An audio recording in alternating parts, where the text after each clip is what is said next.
ये Bihar public service commission का हमारा मैथ का पार्ट 5 होगा और परम्यूटेशन कॉम्बिनेशन का पार्ट 2 होगा। तो मैं आपको पिछले साल के क्वेश्चन कॉन्सेप्ट और सारी चीजें ए टू जेड करा रहा हूँ, जिससे आप जो बेसिक क्वेश्चन है, बेसिक क्वेश्चन पूछे जाते हैं बिहार पब्लिक सर्विस कमीशन के द्वारा।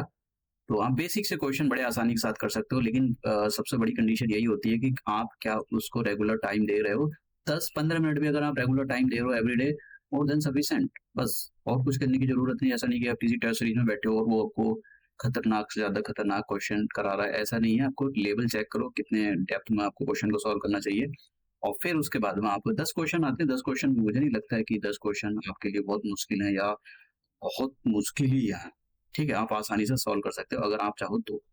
तो हम ये सिलेबस आयोग के द्वारा, सिलेबस आयोग में ऐसा हो गया जैसे कि मतलब गड्ढा खोद देते हैं, कहीं छोटे छोटे गड्ढे खोद दिए। मतलब कुछ सिलेबस है नहीं है, ये कोई ये नहीं होता, इसको कॉपी पेस्ट कर दिया है। कुछ बोला नहीं कि भाई यहाँ से ये होता है, वो ऐसा नहीं दिया। जैसा कि उत्तराखंड पब्लिक सर्विस कमीशन का सिलेबस उसने जैसे डिजाइन किया है, नया अपडेट किया है, लेकिन वो गोबर इसलिए कर देता है पूरे सारी मेहनत पर, क्योंकि एक तो ना तो वो रेगुलर वो निकालता है। मतलब सच बताऊं तो धर्मशाला खोल कर रखी हुई है उत्तराखंड पब्लिक सर्विस कमीशन की, जब थोड़ा उठाओ जब चल दो, जब थोड़ा उठाओ बंद कर दो। 4-4 साल में एग्जाम निकाल दे, ऐसी धर्मशाला को तो बंद कर देना चाहिए। बहुत बेकार है, रेगुलर एग्जाम नहीं कराता है, घटिया किस्म का पब्लिक सर्विस कमीशन है। देखो Uttar Pradesh public service commission और बिहार पब्लिक सर्विस कमीशन बहुत अच्छा है सिलेबस के मामले तो, चलो छोड़ो छोटी सी गलती है, लेकिन वो रेगुलर वैकेंसी निकालता है। इस मामले में मेरे को बहुत अच्छा लगता है बिहार की, मतलब रेपुटेशन से दूसरे बाकी सारी चीजों को लेकर ठीक नहीं है, लेकिन पब्लिक सर्विस कमीशन के मामले में तो भाई बिहार सबसे आगे मानता हूँ मैं इसको। रेगुलर एग्जाम कराता है, अच्छे एग्जाम कराता है और रेगुलर वैकेंसी निकालता है। तो हम इन सारी चीजों में ना पढ़कर अपने कॉम्बिनेशन की ओर चलते हैं। कॉम्बिनेशन का पहले तो मैं आपको फॉर्मूला बताऊंगा कि कॉम्बिनेशन खुलता कैसा है। देखो, इनके फॉर्मूलाज बेसिक चीजें आपको पता होना चाहिए कि भाई परमुटेशन कॉम्बिनेशन कैसे। मैंने परमुटेशन के बारे में बताया, फैक्टोरियल के बारे में बताया, फैक्टोरियल का क्वेश्चन सॉल्व करके बताया आपको। अब मैं आपको यहाँ पर, और मैंने आपको परमुटेशन के भी क्वेश्चन सॉल्व करे, अगर बाय द वे अगर क्वेश्चन आता है परमुटेशन में से तो आप कर सकते हो। कॉम्बिनेशन के आज हम क्वेश्चन सॉल्व करेंगे, कॉन्सेप्ट देखेंगे, क्योंकि आयोग ने अभी तक कॉम्बिनेशन में से ही क्वेश्चन दिए। अब देखिए कॉम्बिनेशन ऐसे लिखा जाता है, NCR। इसको कैसे ओपन किया जाता है, ऊपर n पर फैक्टोरियल लगाओ और नीचे n-r पर फैक्टोरियल लगाओ और फिर r पर भी फैक्टोरियल लगाओ।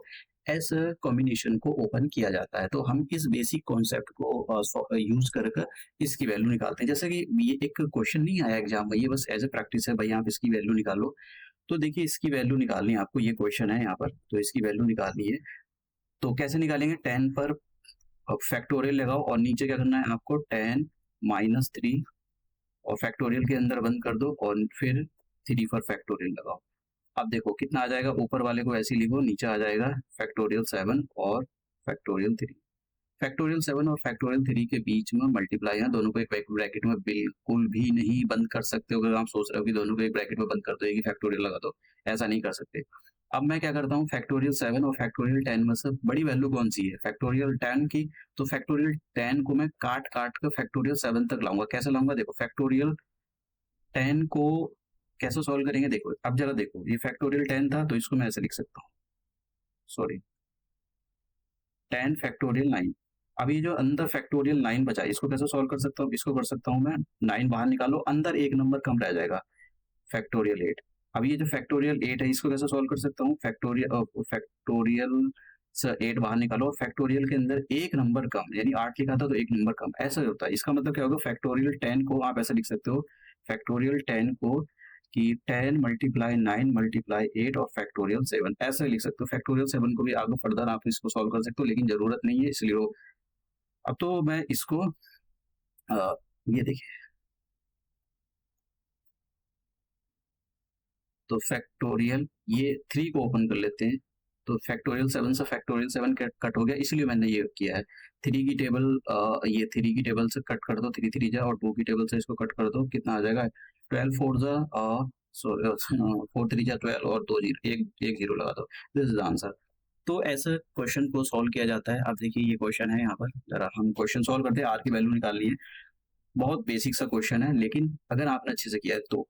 अब ऐसा नहीं कि बहुत मुश्किल, इसमें ये प्रॉपर्टी वो प्रॉपर्टी फलाना ढिमकाना, कुछ नहीं है, बस सिंपल सा क्वेश्चन है। बस कंडीशन ये है कि आपको जो फैक्टोरियल है, कॉम्बिनेशन परम्यूटेशन की सॉल्व करने की एक टेक्निक जो मैंने बताई वो आनी चाहिए।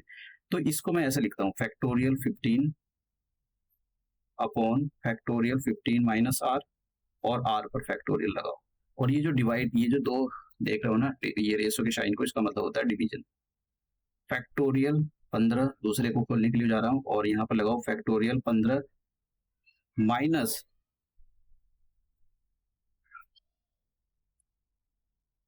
ठीक है, और इसको ऐसे लिख दिया। आपको समझ में आया मैंने कैसे लिखा है? देखिए यार, ये लिख कर दिखाता हूँ, जैसे ये एन सी आर को ऐसे लिखते हो ना आप, और फैक्टोरियल आर, तो ये वाला पोर्शन ये यहाँ पर माइनस प्लस कैसा आ गया, देखो एस था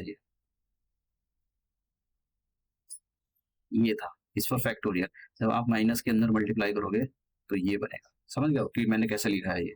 तो ये बहुत जरूरी होता है, बेसिक कॉन्सेप्ट पर आप ध्यान दो। अगर देखो मतलब जो बिल्कुल ही बेकार है ना बच्चे, पहले तो बच्चों को अपने अपना एवोल्यूशन को करना चाहिए, मतलब अपने आप को इवेलुएट करना चाहिए कि भाई वो किस लायक है। एसएससी का एग्जाम निकालेंगे क्या, एमटीएस का निकालेंगे क्या, यूपीएससी का निकालेंगे या फिर पब्लिक सर्विस कमीशन कोई सा निकालेंगे क्या? अपने आप को जज करना है। ऐसा नहीं कि आप किसी बड़े इख्तियार खान की क्लास में जाकर बैठ गए तो आपका सिलेक्शन हो जाएगा। और लोग बात इमोशन के साथ बहुत खेलते हैं कोचिंग वाले, क्यों? क्योंकि वो आपको देखो तुमको तूफान का देवता बना देंगे, तुमको पीसीएस आईएएस बना देंगे। भाई जिसमें जो जितनी क्षमता है, कैपेसिटी है, वो वही बन सकता है, उससे ज्यादा नहीं बन सकता। आप उसको चाहे हर कोई बच्चा आईआईटी में नहीं बैठ सकता है, बड़े बड़े कोच सुपर 30, कौन सा 30 था वो 8 साल निकालता था, 30 बच्चे, सबको नहीं निकाल सकता है। ठीक, वो गिने चुने ही बच्चे होते हैं जो निकालने के लायक होते हैं, तो उन्हीं पर मेहनत करके उन्हीं को निकालता है। तो ये बाकी सब तो आपको छोड़ो, खुशी भी रहनी देनी चाहिए। तो अब देखो हम, ठीक है, तो अब हम क्या करते हैं, अब ये जो फैक्टोरियल, अभी कुछ मत करो बिल्कुल भी, तो पहले सॉल्व कर लो। फैक्टोरियल 15 और फैक्टोरियल 15 माइनस आर और फैक्टोरियल आर। और देखिए मैं क्या करता हूँ, उल्टा कर देता हूँ। उल्टा करने का मतलब मल्टीप्लाई का साइन लगाता हूँ और इसको रेसिप्रोकल, रेसिप्रोकल का मतलब ये नीचे वाला ऊपर चला जाएगा और ऊपर वाला नीचे आ जाएगा। ठीक है, इसका जो है पैर ऊपर ले जाओ, सर नीचे कर दो। तो 15 माइनस आर प्लस 1, तो ये आ जाएगा 16 माइनस आर, फैक्टोरियल लगा दो, और आर माइनस 1, और ये 15 पर जो फैक्टोरियल लगा हुआ है ये नीचे आ जाएगा। इसका कुछ नहीं होगा। अरे आपने पढ़ा तो होगा यार, अगर ऐसा लिखा हुआ 3/4 और डिवाइड का साइन लिखा हो 5/6 लिखा हुआ, तो क्या करते थे, 3 मल्टीप्लाई ये मल्टी डिवाइड का साइन हटाओ और मल्टीप्लाई का लगाओ और इसके पैर उल्टे कर दो, यही तो होता है रेसिप्रोकल करना। तो फैक्टोरियल 15 से फैक्टोरियल 15 कट गया। अब देखते हैं क्या बचा। देखो आर माइनस 1 फैक्टोरियल लगा हुआ है और इस पर आर पर फैक्टोरियल, तो इन दोनों में से बड़ा कौन है? फैक्टोरियल आर बड़ा है। तो फैक्टोरियल आर को बाहर निकालो, कब तक बाहर निकालते रहो? जब तक आर माइनस 1 आता है। तो देखो यहाँ रह गया 1 और फैक्टोरियल 15 माइनस आर, आर को बाहर निकालो, आर अंदर कितना रह जाएगा? 1 कम। इसको बाहर निकालो, 16 माइनस आर में 16 माइनस आर और 15 माइनस आर, इन दोनों में बड़ा कौन सा है? 16 माइनस आर। तो 16 माइनस आर को बाहर निकालो, अंदर कितना? 1 कम रह जाएगा। देखो 16 माइनस आर बाहर निकाला, 1 कम रहने का मतलब हो जाएगा ये ऐसा। तो ये इसको लिख सकते हो आप ऐसा। ठीक है, और ये जो फैक्टोरियल आर माइनस 1 इसको ऐसे लिखो, नीचे फैक्टोरियल 15 से तो फैक्टोरियल 15 कट ही गया, और ये तो आर माइनस 1 से ये कैंसिल हो गया 6, और क्या बचा? ये पूरा कैंसिल हो गया, तो कितना बचा?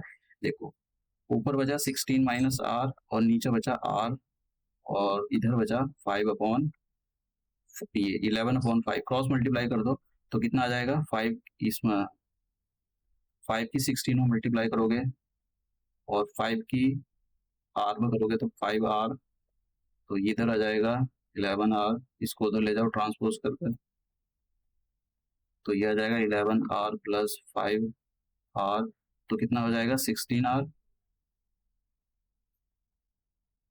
16 से 16 कैंसिल कर दो तो r कितना आ गया? 16 से 16 कैंसिल होगा, ये मैंने 5 क्यों कर दिया? तो 16 से 16 कैंसिल हो गया, तो कितना आ गया? r की वैल्यू आ गई 5। तो देखो r की वैल्यू हमारे पास आ गई 5 आ गई r की वैल्यू। तो आप क्वेश्चन सॉल्व कर सकते हो। अभी एक नेक्स्ट क्वेश्चन है, इसको लेते हैं। देखिए ये क्वेश्चन था, और मतलब चलो छोड़ो, अभी दिखाऊंगा। अभी आप पब्लिक सर्विस कमीशन ने इसी टाइप का क्वेश्चन पूछा था, पहले चलो उसी को सॉल्व करा देता हूँ यार। ये क्वेश्चन पूछा था, ये वाला ये क्वेश्चन है, ठीक है। देखो यहाँ देख रहे हो ना इसको, 3 3 और यहाँ पर 2 2, एक ही जैसा क्वेश्चन है। चलो तो इसको फैक्टो और 2n पर फैक्टोरियल लगाओ और नीचे आ जाएगा 2n माइनस 3 3 पर अलग फैक्टोरियल लगाओ, ये जो ये था इसका डिवाइड लगा दिया, फैक्टोरियल n माइनस 2 और 2 पर फैक्टोरियल और 12/1 ऐसे। ठीक है, अब वही करेंगे कि देखो 2n यहाँ है, 2n यहाँ है, तो इन दोनों में देखो बड़ा कौन सा है, तो इन दोनों में बड़ा कौन सा है 2n, तो 2n को जब तक खींचो बाहर फैक्टोरियल से, जब तक 2n माइनस 3 ना आ जाए फैक्टोरियल के अंदर, तो कैसा कितना देखो 2n बाहर निकाला, अंदर कितना रह जाएगा 2n माइनस 1 रह जाएगा, इसको भी बाहर निकालो तो एक कम अब कितना रह जाएगा n माइनस 2, इसको भी बाहर निकालो तो कितना रह जाएगा, एक कम रह जाएगा, एक कम रहने का मतलब 2n माइनस 2 तो बाहर आ गया, तो अंदर कितना रह जाएगा 2n माइनस 3 फैक्टोरियल के अंदर। ठीक है, और ये 2n माइनस 3 ऐसे लिखो फैक्टोरियल के अंदर, और फैक्टोरियल 3 को आप लिख सकते हो 2 मल्टीप्लाई है। अब देखो इसको मैं डिवाइड करता हूँ और ऊपर कर देता हूँ फैक्टोरियल, ये लिखा हुआ है n माइनस, इसको ये लगाओ। ठीक है, अभी चलो इसको ही लिख लेते हैं, इसको सॉल्व कर लेते हैं। तो देखो क्या हट गया, इससे पूरा ही हट गया, 2 से ये कैंसिल हो गया, और देखो अब जो बचा है उसको लिख लेते हैं n, इसमें से 2 बाहर निकाल लेता हूँ, तो n माइनस 1 और नीचे क्या बचा 3 बचा। अब देखो n माइनस 2 फैक्टोरियल के अंदर और n फैक्टोरियल, तो इन दोनों में बड़ा कौन सा है फैक्टोरियल n, तो फैक्टोरियल n को बाहर निकालो तब तक जब तक फैक्टोरियल अंदर के अंदर n माइनस 2 ना बच जाए। तो एक तो n अंदर रह जाएगा फैक्टोरियल के n माइनस 1, उसको भी बाहर निकालो, तो n फैक्टोरियल के अंदर जो n माइनस 1 लिखा था इसको बाहर निकाला अपना, तो ये n माइनस 1 बाहर आ जाएगा, तो कितना रह जाएगा अंदर n माइनस 2 फैक्टोरियल के अंदर। समझ में आया कैसे इसको निकाला जा रहा है, तो ये आ जाएगा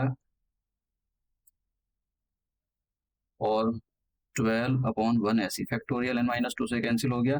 अब देखो इस n से ये n कैंसिल हो गया, n माइनस 2 ये लिखा है ना n माइनस 1, इससे ये कैंसिल हो गया, तो क्या बचा 2n, एक तो 3 बचा और क्या बचा यहाँ पर 2 बचा, ये 2 भी बचा है ना, 2 भी बचा है, और अरे हाँ एक और चीज था यहाँ पर जो 2 चल रहा, नहीं नहीं 2 ऊपर चला गया, 2 जो है ये वाला ऊपर चला गया, ये ऊपर आ गया यहाँ पर, एक जो चीज रह रही है वो 2, हाँ ठीक है, एक तो ये वाला 2 और एक ये वाला 2,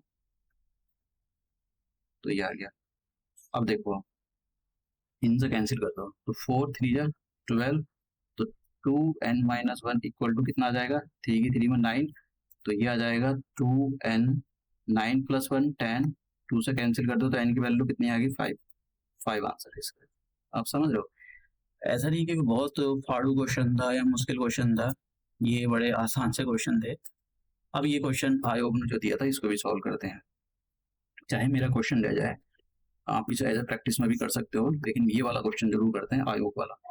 तो देखो क्वेश्चन इसको ऐसे लिख सकते हो, फैक्टोरियल 2n और फैक्टोरियल 2n माइनस 3 और फैक्टोरियल 3, ये जो डिवाइड इसको ऐसे लिखो, और नीचे n माइनस 2 फैक्टोरियल और 2 पर फैक्टोरियल 44/3 को ऐसे लिखो। ठीक है, अब देखो 2n वाले एक जैसे देखो, जैसे यहाँ पर 2 फैक्टोरियल ऊपर जो है 2n लिखा हुआ फैक्टोरियल के अंदर, यहाँ लिखा हुआ 2n माइनस 3, तो इन दोनों में बड़ा कौन सा है फैक्टोरियल 2n बड़ा है, तो फैक्टोरियल 2n को फैक्टोरियल 2n से बाहर जब तक खींचो जब तक 2n माइनस 3 अंदर फैक्टोरियल के अंदर ना रह जाए। तो देखो 2n बाहर आ जाएगा तो फैक्टोरियल के अंदर कितना रह जाएगा, एक कम, एक कम का मतलब 2n माइनस 1 रह गया, इसको भी बाहर निकालो तो फैक्टोरियल के अंदर एक और कम रह जाएगा, एक और कम होने का मतलब ये 2n माइनस 2, ठीक है, उसको भी बाहर निकालो तो 2n माइनस 2, तो अब एक कम रह जाएगा फैक्टोरियल के अंदर। देखो ऐसा देखो, कभी किसी को लग रहा हो कि भाई ये क्या खिचड़ी सी पक रही है, फैक्टोरियल के अंदर ये बचा, इसको बाहर निकालो तो अंदर कितना रह जाएगा, एक कम, एक कम का मतलब n माइनस 2 पहले लिखा था, एक कम का मतलब ये, तो इसको ऐसे भी लिख सकते हो आप, मतलब लिख सकते हो नहीं ऐसे लिखा जाता है, तो अंदर ये बचा और नीचे वाला इसको ऐसे लिख लो, ये जो फैक्टोरियल 3 था इसको खोल लो, इससे पूरा कैंसिल हो गया, डिवाइड का साइन लगाओ, पैर उल्टे कर दो इसके, और फैक्टोरियल 3 को नीचे ले आओ। अब देखते हैं क्या का खुलेगा। इस 2 से ये 2 गया, ठीक है, तो कितना बचा, ऊपर बचा n, इसको एक साइड हटा देता हूं मैं, इसको हटा देता हूं मैं, तो ऊपर कितना रह गया, ऊपर रहेगा एक तो n और एक n माइनस 2n-2, 2 बाहर निकालो यहाँ से। सेम क्वेश्चन रिपीट हो रहा है, कुछ आयोग ने वैसे भी ये बचा, और नीचे क्या बचा, 3 बचा। अब देखो फैक्टोरियल n-2 और फैक्टोरियल n में कौन बड़ा है, फैक्टोरियल n बड़ा है, तो नीचे वाले को बाहर निकालो। कब तक बाहर निकालो, जब तक फैक्टोरियल n-2 ना जाए। तो n को बाहर निकालोगे फैक्टोरियल से, तो ये आएगा n और अंदर रह जाएगा फैक्टोरियल n-1। तो फिर से फैक्टोरियल n-1 को बाहर निकालो, तो ये बाहर आ जाएगा, तो अंदर कितना रह जाएगा, n-2 फैक्टोरियल के अंदर, ठीक है। और ये जो था 2, इसको ऐसे ही रहने दो। तो देखो n से n गया, फैक्ट n-1 से ये गया, और n फैक्टोरियल n-2 से फैक्टोरियल n-2 गया, तो अब क्या बचा, देखो 2n-1, 2 और एक 2 ये बचा, और नीचे 3, इस 3 से 3 गया, 4 की टेबल में ये 11 चला जाएगा, तो कितना आ जाएगा, इसको तो ये आ जाएगा 2n-12, तो कितना आ जाएगा 2 की टेबल से, तो n की वैल्यू आ गई 6, तो n की वैल्यू 6 है। ये पता नहीं किसी गधड़े बच्चे ने जो है ऊपर वाला क्वेश्चन काट कर नीचे वाला लगाया, जबकि बी वाला आंसर है, इसका बी आंसर है। कुछ बच्चे मतलब होते हैं, जब बच्चों की कमी नहीं है, जब वो पढ़ के नहीं जाते तो फिर क्या बताओ क्या करें, उल्टे सुल्टे नाम पकड़ पकड़ वो करते रहते हैं वहां पर कि ये करे वो करे, फलाना करे ढिमकाना करे। ऐसा ना करे, पढ़ के जाए, सिलेक्शन तभी होगा, टॉपर होगा। और तुम में यही डिफरेंस होता है कि जो लीड वैरायटी के लोग होते हैं, वो बच्चे होते हैं, वो कुछ नहीं करते, वो यही करते रहते हैं, कड़बड़ या फिर वो जाते बहाने बजाते हैं, बहाने करते हैं, बात ज्यादा करेंगे। पढ़ने वाले बच्चे वो अपने काम से काम रखते हैं। अब इसको क्वेश्चन को सॉल्व करते हैं। तो इसको लिखेंगे 2n फैक्टोरियल, और नीचे आ जाएगा 2n-3 और फैक्टोरियल 3, और इसको डिवाइड फैक्ट ये लगाओ n-3 और 3 पर भी फैक्टोरियल, तो ऐसे ही आ जाएगा। अब देखो अब करते हैं, तो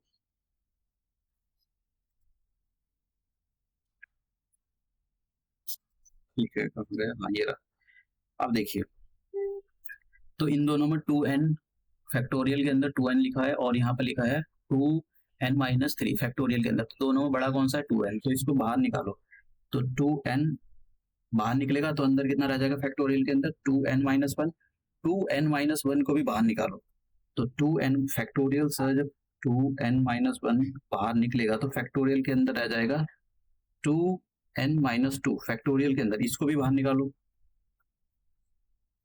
तो फैक्टोरियल के अंदर कितना रह जाएगा, एक कम, 2n-1, एक कम का मतलब ये होता है, ठीक है। इसलिए मैं सॉल्व करके दिखा रहा हूँ कि बच्चों को बेसिक भी नहीं आता है, तो थोड़ा सा समझ लो। तो अंदर कितना रह जाएगा, 2n- ये, और फैक्टोरियल के अंदर ये आगे क्यों नहीं खोल रहे, हम खोल सकते हो, अपनी मर्जी है, कब तक भी खोलो, लेकिन प्रॉब्लम ये है कि जहां तक की जरूरत है वहां तक ही खोलो, ठीक है।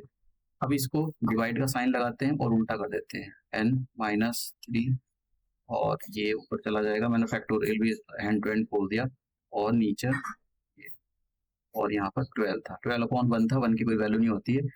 तो अब देखते हैं क्या का भाई हटा।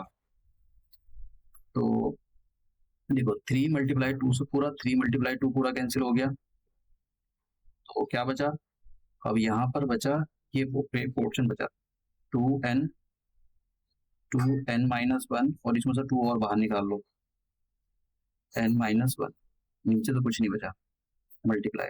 अब इसमें से ये लिखा है यहाँ पर n-3, और नीचे फैक्टोरियल के अंदर नीचे लिखा है फैक्टोरियल n, तो इनमें से बड़ा कौन सा, फैक्टोरियल n है, तो फैक्टोरियल n को जब तक बाहर निकालो फैक्टोरियल से, जब तक फैक्टोरियल के अंदर n-3 ना बच जाए, तो n निकलेगा, एक n-1 निकलेगा, और एक n-2 निकलेगा, और कितना रह जाएगा, n-3 फैक्टोरियल के अंदर, और क्या बचेगा, और कुछ नहीं बचेगा, और इक्वल में 12। तो फैक्टोरियल n-3 से कैंसिल हो गया, और यहाँ पर कितना क्या का होएगा, n से n कैंसिल हो गया, n-1 से n-1 कैंसिल हो गया और क्या बचा, एक तो 2 बचा, 2n-1 बचा और एक ये वाला 2 बचा और नीचे क्या बचा, नीचे बचा नीचे n-2 बचा, ठीक है। और यहाँ पर इक्वल 12, 2 की टेबल से कैंसिल करो, 6 जा 2 की टेबल से कैंसिल करो 3, तो अब हमारे पास 2n-1 ये बचा, क्रॉस मल्टीप्लाई भी कर देता हूँ मैं,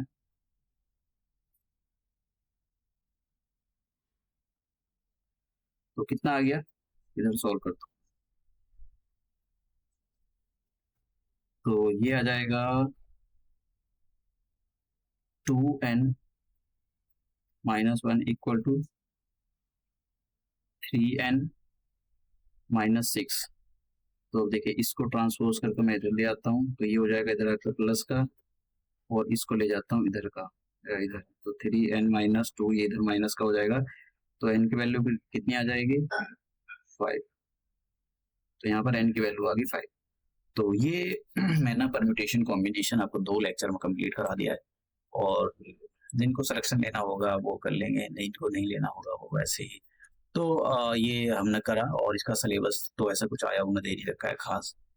तो अब हम नए चैप्टर के साथ मिलेंगे, नए क्वेश्चनों के साथ। मैं लीनियर इक्वेशन ऑफ 2 वेरिएबल वाला लिखा हूँ क्योंकि आयोग ने उससे क्वेश्चन पूछे हैं, तो मैं ये यहीं समाप्त करता हूँ।